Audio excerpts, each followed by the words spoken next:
tuned into Quick Charge, the high voltage podcast bringing you the top stories in electric vehicles and sustainable energy daily. And it's all powered by Electrek. Welcome to Quick Charge. It's September 8th, 2025, and I'm your host, Joe Boris.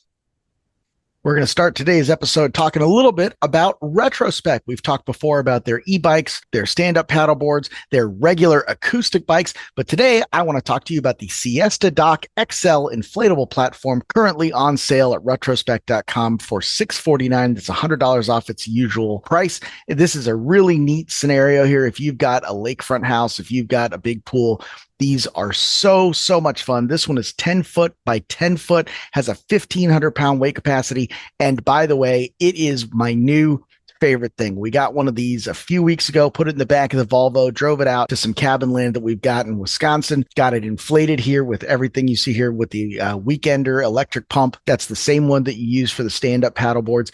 Got it out on the water and had a ton of fun with it all weekend long. And most importantly, it went back easily into its bag. That is not something that I can say about a lot of products that are out there.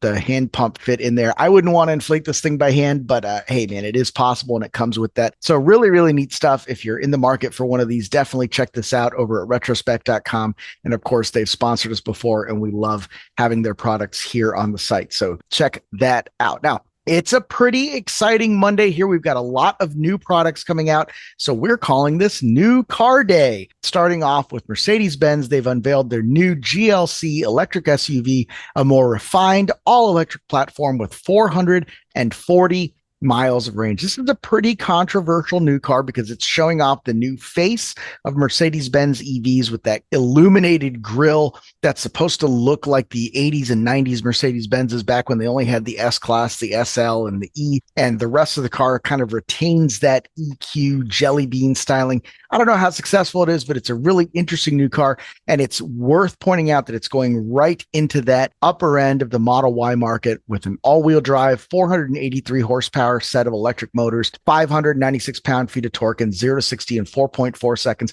Again, there's probably going to be an AMG version of this that's even faster, but this is still pretty interesting. It's got a 2-speed transmission at the rear axle, unlike a lot of EVs that do not have a transmission at all. So that's an interesting change here that's going to give it more range on the highway to get us to that 440 mile figure. Range estimates vary by source. WLTP is 350 to 376, depending on configuration, with US EPA ratings set to come closer to launch. The charging network should align with Mercedes' plan to ship native NACS ports starting in 2025. Current Mercedes EVs currently have supercharger access with an adapter, towing up to 5,200 pounds with a hitch, 20 cubic feet of cargo space.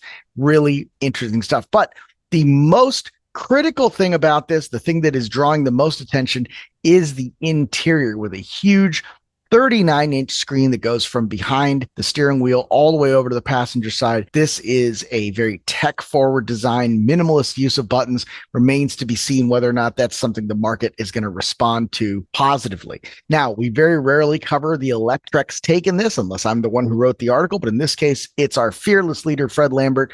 But I do definitely want to include this here because even though the rest of the article is great, this is think the right take, and I agree fully with Fred. Between this and BMW's new iX3, which we'll get to in a moment, it is clear that German automakers are not ready to let China run away with the premium electric vehicle segment.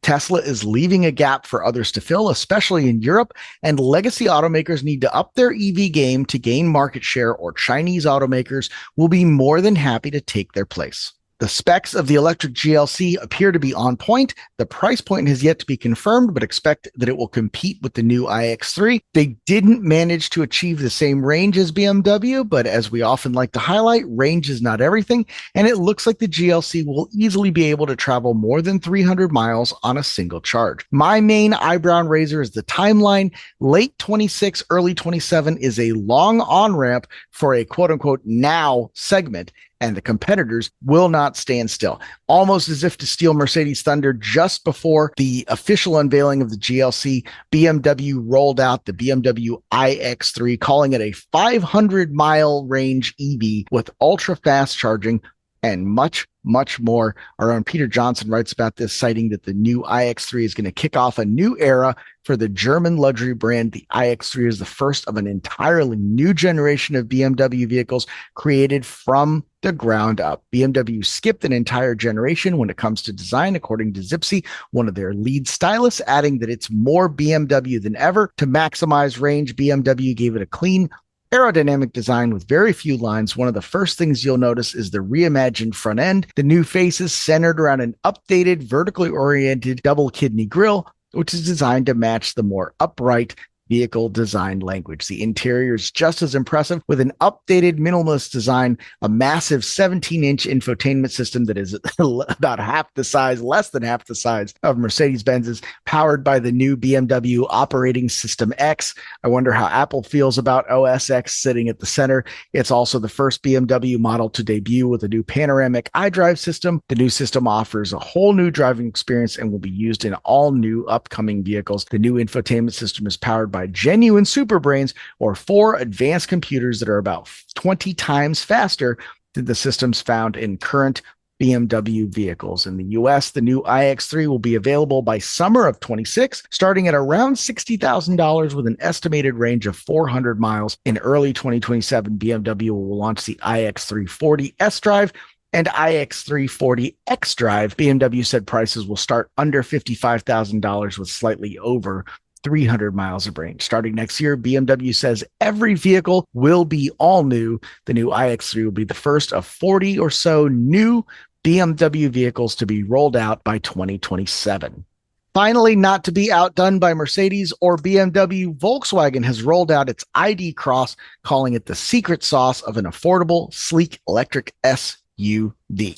Measuring 4.1 meters long and 1.8 meters wide and about 1.6 meters tall with a wheelbase of 2.6 meters, the VW ID Cross is about the size of the current T-Cross. Mint says the electric SUV appears to be smiling with new graphics and a 3D light signature. Although it's a smaller SUV, Volkswagen promises it's still an all-arounder with more interior space than you expect and 450 liters of boot space. Volkswagen says its interior is designed to be a feel-good oasis featuring lounge-style layout with new materials and various modes, including light and sound. 2 display screens, a 13-inch infotainment, and 11-inch driver display sit at the center. Like the VW bus, you can fold the seats completely flat to give you an open interior space. Powered by a new version of the MEB platform, Mint says its improvements are key to offering EVs with above-average features at an affordable price. The drive system features a 208 horsepower front-mounted electric motor. Though Volkswagen has yet to reveal final battery specs, it is claimed that the ID Cross concept has 260 miles of WLTP driving range. Now, the Germans are certainly getting serious about EVs, rolling out some hot new products in hot EV segments. Tesla, meanwhile, is still rolling along with the same models that it's had for years, and that, of course, is leading to their U.S. market share of electric vehicles to drop to new lows, according to data from Cox Automotive. Of course, this is the kind of thing that you typically see CEOs get fired for, but Tesla's doing it a little different. They have lost their minds and offered Elon Musk a pay package worth up to $1 trillion. Now, there's a couple of caveats here. He very likely will not hit the landmarks necessary to achieve this pay plan. But one of the commenters here that I really liked said something kind of intriguing, which is, if Elon Musk is the entire brand and the entire product of Tesla, then he should get all the market cap.